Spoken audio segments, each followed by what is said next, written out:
मित्रों नमस्कार। आज का शीर्षक होगा ममैवांशो जीवभूतः। तो आइए समझते हैं भगवत गीता के 13वें अध्याय के कहने का कारण क्या था। जो मित्र नए हों वे चैनल को सब्सक्राइब कर बेल आइकन प्रेस कर दें, लाइक शेयर कमेंट भी करें ताकि भगवत वाणी जन जन तक पहुंचाई जा सके। 7वें अध्याय में परा और अपरा पर विवेचन किया गया। इन्हीं दोनों प्रकृतियों से युक्त हुआ ईश्वर जगत की उत्पत्ति, स्थिति और प्रलय का कारण होता है। शरीर को क्षेत्र और आत्मा को क्षेत्रज्ञ कहकर यह क्षेत्र विषयक अध्याय आरंभ किया गया। 12वें अध्याय में भक्ति का निरूपण हुआ।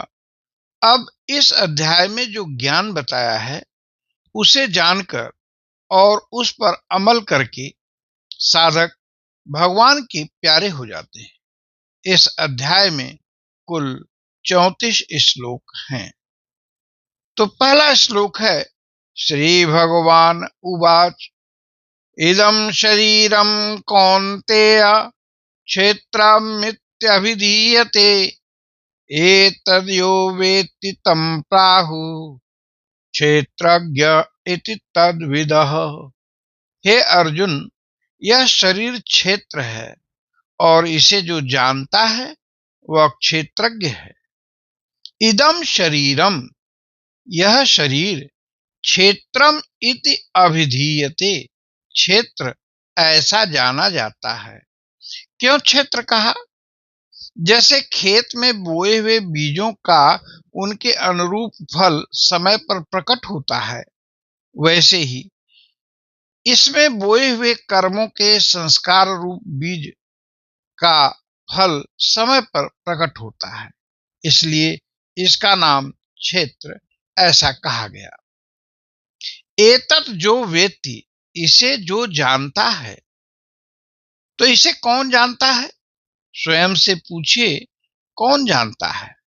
शरीर को कोई कष्ट हुआ, किसी अंग में कोई दर्द हुआ, उस कष्ट को, उस दर्द को आपकी चेतना ने जाना।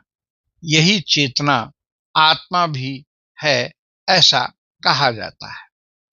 इस जानने वाले को क्या कहेंगे? इस पर कहते हैं तम प्राहुः क्षेत्रज्ञ इति तद्विदः। इसे क्षेत्रज्ञ कहते हैं ऐसा ज्ञानी जन कहते हैं। क्षेत्रज्ञ का अर्थ होता है क्षेत्र और प्लस अज्ञ, यानी क्षेत्र को जो जाने वह क्षेत्रज्ञ। क्षेत्र खेत को भी कहते हैं।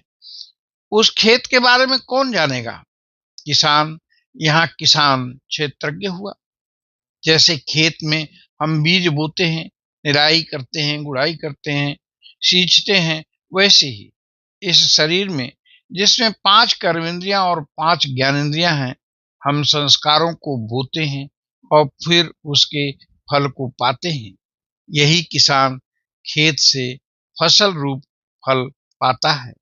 यह क्षेत्रज्ञ ही सनातन जीवात्मा है, जो भगवान का ही अंश है। देखिए गीता के अध्याय 15 का 7वां श्लोक, ममैवांशो जीवलोके जीवभूतः सनातनः मनः कष्टानि इंद्रियाणि प्रकृतिस्थानि कर्षति। इस देह में यह सनातन जीवात्मा मेरा ही अंश है और वह इन प्रकृति में स्थित मन और 5 इंद्रियों को आकर्षित करता है।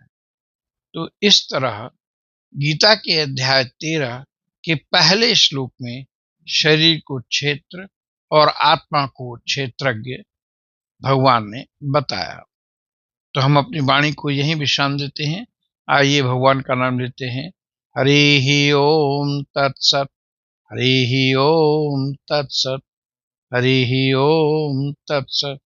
आप सभी को बहुत बहुत धन्यवाद। प्रणाम।